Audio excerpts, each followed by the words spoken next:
Você sabia que a carne nos tempos bíblicos era muito mais do que apenas alimento? Ela era símbolo de aliança, sacrifício e até de sobrevivência milagrosa. Hoje, vamos catalogar cada tipo de carne consumida nas Escrituras. Prepare-se, porque o item número 5 era considerado um luxo que poucos podiam pagar. 1. O cordeiro, a carne da aliança. O cordeiro é, sem dúvida, o alimento mais emblemático e carregado de simbolismo em todas as Escrituras. Mais do que uma simples fonte de proteína, ele representa a redenção. O contexto principal de seu consumo está na Páscoa, instituída em Êxodo 12, onde o sangue do animal nas umbras das portas protegia as famílias hebreias. Por determinação divina, a carne deveria ser obrigatoriamente assada no fogo, nunca cozida ou crua, e acompanhada de ervas amargas e pão sem fermento. Na dieta bíblica, o cordeiro era reservado para momentos de profunda aliança e festividades religiosas. Em Nazaré, Jesus cresceu participando dessas ceias pascuais, onde Maria e José explicavam que cada pedaço daquela carne assada era um memorial da libertação do Egito. O cordeiro precisava ser perfeito, sem defeitos, o que elevava seu valor e cuidado na criação. Ao observar o sacrifício desses animais, Jesus compreendia, desde cedo, a tipologia que apontava para sua própria missão. Ele era o Cordeiro de Deus, cujo sacrifício não seria apenas um memorial anual, mas uma entrega definitiva para tirar o pecado do mundo, transformando a carne da aliança antiga na promessa de uma comunhão eterna. 2. O cabrito, a carne do cotidiano. Embora o cordeiro receba o brilho teológico, o cabrito era a carne real que sustentava as famílias do antigo Oriente Próximo. Mais rústico e fácil de criar em terrenos áridos, o cabrito era a base da hospitalidade. Quando uma visita importante chegava de surpresa, como no encontro de Abraão com os anjos ou na parábola do filho pródigo, o animal escolhido para o abate imediato era geralmente um cabrito. Sua carne era valorizada pela maciez quando jovem e pela versatilidade na cozinha. Na mesa de Nazaré, o consumo de carne não era diário, mas o cabrito era o prato principal quando a família celebrava uma alegria doméstica ou recebia um parente distante. Curiosamente, a Bíblia traz leis específicas sobre ele, como a proibição de cozinhá-lo no leite da própria mãe, o que moldou a culinária kosher. Na parábola contada por Jesus, o filho mais velho reclama que o pai nunca lhe deu um cabrito para festejar com os amigos, destacando que essa era a recompensa padrão para o trabalho e a fidelidade.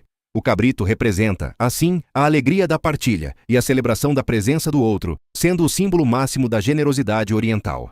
3. A codorna, a carne do milagre. A codorna ocupa um lugar único na história bíblica, como a carne do milagre. Durante a peregrinação dos hebreus no deserto, Números 11, após o povo murmurar por sentir falta das carnes do Egito, um vento enviado por Deus soprou milhares dessas aves migratórias sobre o acampamento. Elas caíram a uma altura de 2 côvados sobre a terra, permitindo um consumo massivo de aves de caça, algo raramente registrado em escala tão grande na Bíblia. A codorna era uma ave migratória comum, mas a quantidade e o momento foram interpretados como intervenção divina. Este episódio era ensinado em Nazaré como uma lição sobre a providência e os perigos da cobiça.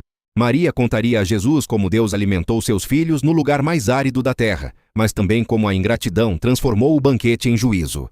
A codorna representa a resposta de Deus à necessidade humana, mas também o lembrete de que o homem não vive apenas de pão ou carne. Jesus, ao jejuar no deserto por 40 dias, venceu a tentação da fome que derrubou seus antepassados. Ele sabia que a verdadeira nutrição vem da vontade do Pai, transformando a memória da carne milagrosa do deserto em um ensino sobre a confiança total no sustento que vem do céu. 4. O gafanhoto, a carne de sobrevivência. Para muitos, a ideia de comer insetos soa estranha, mas na Bíblia, o gafanhoto era uma fonte de proteína legítima e estratégica. Levítico 11:22 classifica especificamente o gafanhoto como um alimento limpo, kosher. Ele era a carne da sobrevivência, especialmente em tempos de pragas que destruíam as plantações. Ironicamente, quando o gafanhoto comia a colheita, o povo comia o gafanhoto para não morrer de fome. Eles eram geralmente tostados com mel ou secos ao sol, tornando-se um alimento leve e altamente proteico para viagens longas. O maior exemplo desse consumo é João Batista, o primo de Jesus, que vivia no deserto de Judá, alimentando-se de gafanhotos e mel silvestre. Em Nazaré, Jesus via em João o exemplo máximo de desapego. O consumo de gafanhoto não era um sinal de maldição, mas de uma vida focada no espírito, onde o corpo era sustentado pelo que a natureza bruta oferecia. Para Jesus, a dieta de João Batista era um testemunho profético. Era possível ser forte e cumprir uma missão grandiosa com o mínimo de recursos. O gafanhoto simboliza a resiliência e a pureza de quem não se deixa corromper pelos banquetes das cortes, preferindo a liberdade do deserto e a providência rústica de Deus. 5. Peixes do Mar da Galileia, a proteína dos apóstolos. O peixe era a proteína fundamental do Novo Testamento, movendo a economia da Galileia e a vida dos primeiros discípulos. No Mar da Galileia, a espécie mais comum era a tilápia, hoje conhecida mundialmente como o peixe de São Pedro. Como a carne vermelha era cara e associada a sacrifícios, o peixe era o alimento cotidiano que trazia vigor aos pescadores. Ele era consumido grelhado na brasa, ou, mais frequentemente, seco e salgado para conservação, permitindo que fosse transportado e vendido em mercados distantes como Jerusalém. Jesus tinha uma conexão profunda com esse alimento. Ele chamou pescadores para serem seus apóstolos e usou 2 peixinhos para alimentar multidões. Em Nazaré, o cheiro de peixe seco era familiar, vindo das caravanas que subiam do lago. Após sua ressurreição, o primeiro alimento que Jesus comeu diante dos discípulos para provar que estava vivo foi um peixe assado. Para ele, o peixe era o símbolo do sustento vindo das águas e da missão de pescar homens. Enquanto o cordeiro apontava para o sacrifício, o peixe apontava para a vida diária, para o milagre da multiplicação e para a mesa da ressurreição, onde o Criador proveu o necessário para o corpo e para a alma. 6. O ensopado de carne. O ensopado era a forma mais comum e inteligente de consumir carne no Antigo Oriente Próximo. Diferente do assado, que exigia muita lenha e perdia volume, o guisado permitia que pequenas porções de carne alimentassem uma família inteira, ao serem cozidas lentamente com lentilhas, grãos e vegetais. O exemplo mais famoso é o guisado vermelho, de Gênesis 25, pelo qual Esaú vendeu sua primogenitura a Jacó. Era uma comida de conforto, densa e nutritiva, feita em potes de barro que preservavam o calor por horas. Na cozinha de Maria, em Nazaré, o ensopado era o coração da casa. Jesus cresceu sentindo o aroma do cominho, do coentro e da cebola misturados à carne de cabrito ou ovelha que fervia suavemente no fogo do chão. Maria ensinava que nada deveria ser desperdiçado. O caldo rico era usado para molhar o pão de cevada, garantindo que cada gota de nutriente fosse aproveitada. Esse método de cozimento simbolizava a paciência e a mistura da vida. Para Jesus, o ensopado não era apenas nutrição, mas a imagem da unidade. Diversos ingredientes que, sob o fogo da provação, tornavam-se um só corpo. Ao falar sobre o reino, ele frequentemente usava a mesa como cenário, pois sabia que era ao redor de um pote de ensopado que as barreiras caíam e a verdadeira fraternidade era alimentada. 7. Pombas e rolinhas. A carne dos pobres.